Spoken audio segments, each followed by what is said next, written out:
Everybody, welcome. Just kind of playing around with the Maze Maker add-on.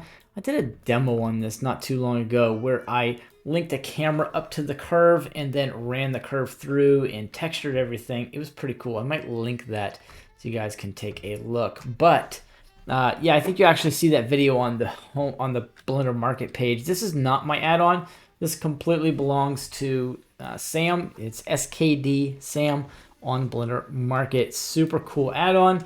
You can make a lot of different mazes. It's going to use a shortest path algorithm, which has nothing to do with geometry nodes. So if you were to come into the edit preferences and tick on the maze user info, you'll see how it tells you what it uses, what the recursion limit is, and object instancing. But it's pretty simple to use. You don't really need a whole lot of instructions, but it's definitely a good read. The only caveat is this has the potential to make a lot of objects if you don't have merge objects on. So this maze name is what this one is. So you would have to change this in order to not get an error from here. So if we click generate, we'll get that now. But if I try to click generate, it's going to say, hey, you have a maze with that collection already. So you'd have to change it. And then you're going to find your shortest path in here and have some bevel control. Now, let's go over the controls from top to bottom. Very easy to use. You can name it. Then we can throw in a custom object if you like. We'll grab the cylinder. And normally this is coming in at like 3 and 3. And then you'll have the length dimensions like I showed you. How many entrances and how many exits you want. If you want to add rooms, how many. And the minimum and maximum size. And the same for the doors. So then we would go down and say the wall ratio here. And what is the chances of there being a wall, I think, in that room. Or an extra wall. And then you've got the height and the size and so on. And then the floor thickness and the path thickness can be defaulted to like 0.02 if you want. Or it can literally just be, can we default that to 0? No, he won't. He didn't have it set for that. But once it's in the bevel state, you don't have to have the geometry show. So let's go ahead and click the button and do the thing. Very cool. So we've got our shortest path. It did come in a little smaller this time. And then if you didn't want this to show in the render, you would just bring this down to 0.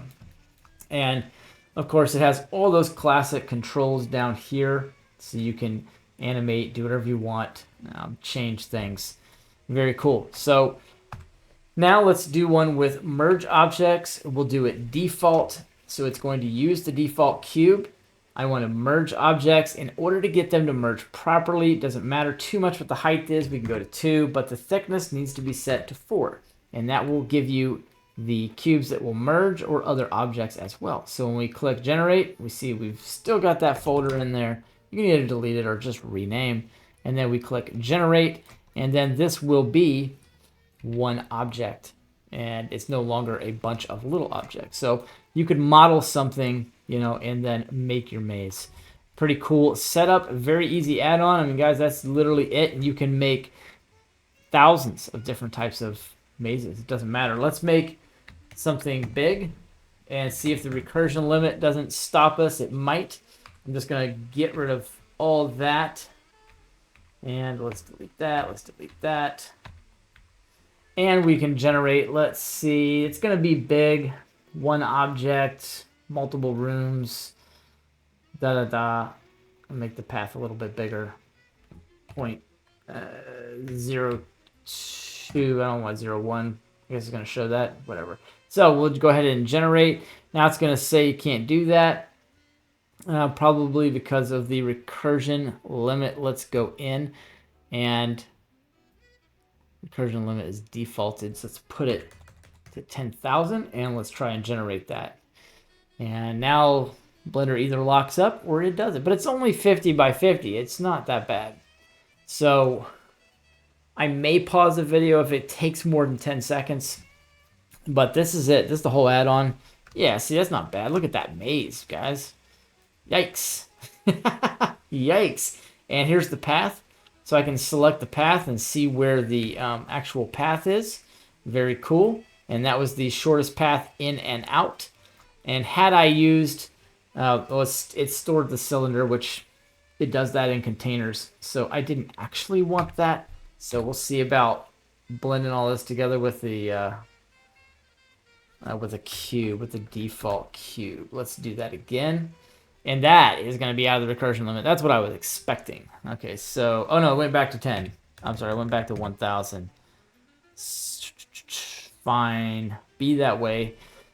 You got the add-on set up so it doesn't crash your PC. Very nice of him, but I daily try to break Blender, and I'm sure some of you guys do as well, especially if you're doing any animation or simulation nodes or baking out fluid sims.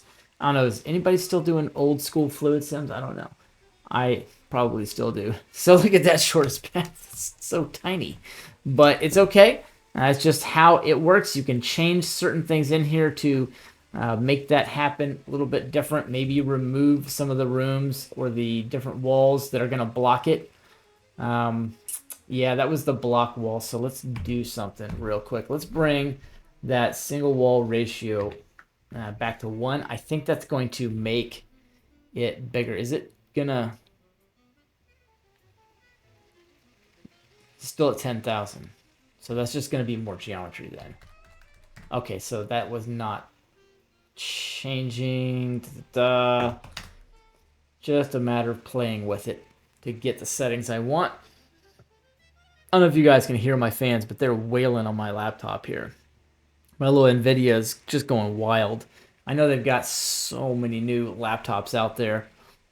Can't wait till that day comes I can do an upgrade. I've had this laptop now for about 3 years. The 3060 NVIDIA is out of date, guys. It's out of date. I'm trying to get there. Yeah, so that made the path bigger. That's what I was thinking it would do. And then, of course, you've got the actual path here. You could have changed the floor. You could have done anything you wanted there. But that's it.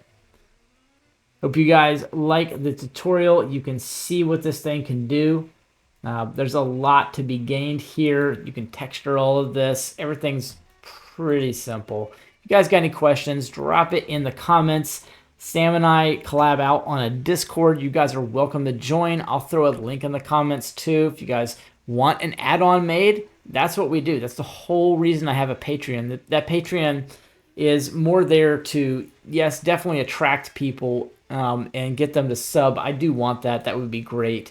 But the big deal is we are trying to expand Blender one add-on at a time. And then who knows, maybe for the 5.0 version, we'll have a couple of add-ons going in to the newest Blender, which will be really, really cool. See you guys in the next one. Drop your comments.